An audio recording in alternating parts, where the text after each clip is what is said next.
नयाँ Real Madrid है। रियल मड्रिडको 2 season back to back trophyless भए होइन। अनि त्यस पछाडि मान्छेहरूले हिच्याउने हेर्ने तरिका नै फरक पर्यो। मान्छेहरूले धेरै नै रियल मड्रिडको क्रिटिसाइज चाहिँ 2 वर्षमा गरे र जो खेलाडी एम्बापे, विनिसियस जुनियर, जुड बेलिङ्गम अनि त्यस पछाडि फेदरिको भालभर्दे जुन खेलाडीहरू छन् जसले चाहिँ टिमलाई चलाइरहेको थिए, उनीहरू चाहिँ ग्राउन्डमा आउने बित्तिकै बु खाइरहेको थिए।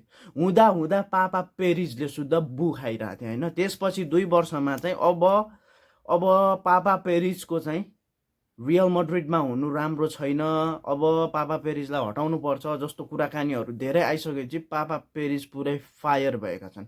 5 जना खेलाडी साइन गरिसकेका छन् र यदि रोड्रीलाई साइन गर्यो भने 6 जना हुनेवाला छ यो सिजन। र फ्रन्ट लाइनदेखि ब्याक लाइनसम्म कहाँ कमजोरी थिए, रियल मड्रिडले सबै त्यो कमजोरीहरूलाई, त्यो सबै प्वालहरूलाई चाहिँ टालेर अगाडि बढ्ने भन्ने कुरा चाहिँ भइरहेको छ र गरि पनि रहेका छन्। र कोच अरू कोही होइन, कोच हो जोजे मोरिनो र पापा पेरिजको अन्डरस्ट्यान्डिङमा होइन, मिटिङ बसेर उनीहरूले कसरी हुन्छ रियल मड्रिडलाई कसरी राम्रो बनाउने, किन गयो 2टा सिजन ट्रफीलेस, थ्याङ्क्स टु अब पहिलाको कोचहरू होइन, अर्बेन लोआदेखि लिएर त्यस पछाडि हाम्रो हजुरबा होइन, हजुरबालाई थ्याङ्क यू भन्न चाहन्छु म। अनि त्यस पछाडि अर्को अलोन्जोलाई म थ्याङ्क यू भन्न चाहन्छु होइन। कार्लो एन्जेलोटी हजुरबाले एकदम राम्रो गर्न खोजे अब रियल मड्रिडलाई, गरे पनि हो, युसिएल जिताएर दिएको पनि हो। तर अलिकति उनले चाहिँ त्यो पापा पेरिजको प्रेसरमा काम गर्नु परिसकेपछि यस्तो भयो। तर हाम्रो अहिले जुन द स्पेसल वान हुनुहुन्छ जोजे मोरिनो, उहाँले चाहिँ फेरि कसैको कुरा सुन्नुहुन्न। पापा पेरिजले चाहिँ बरु जोजे मोरिनोले भनेको कुरा चाहिँ मान्नुपर्छ। र यो रोद्री टार्गेट गर्ने भनेको पापा पेरिज होइन, मोरिनो हो। जोजे मोरिनोले चाहिँ अब यो हाम्रो रोद्रीलाई ल्याइसकेपछि टिममा ब्यालेन्स हुन्छ भन्ने कुरा गरिसके पछाडि चाहिँ मानेर चाहिँ पापा पेरिजले झ्याप्प ल्याउने विचार गरिरहेछन्। अब कुरोकानी भइरहेछ होइन।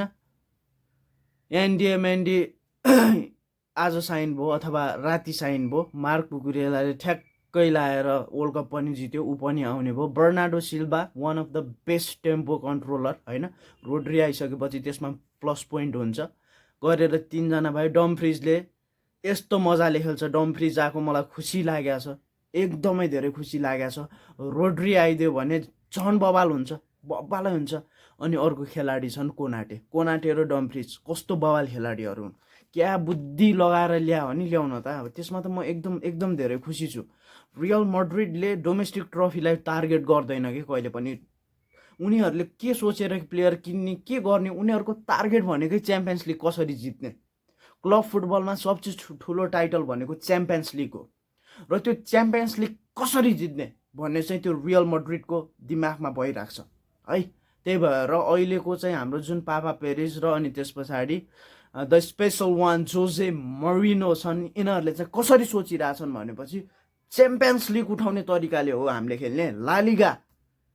लालिगा सालिगा हामीलाई मतलब छैन, च्याम्पियन्स लिग कसरी जित्ने भन्ने हिसाबले चाहिँ उनीहरूले काम गरिरहेको छन्। र ताल पर्यो भने लालिगा सालिगादेखि लिएर डोमेस्टिक ट्रेबलदेखि लिएर अब हुन्छ नि त, च्याम्पियन्स लिग सब जितिदिन्छन् यो सिजन, हेर्दै जाउँ ल।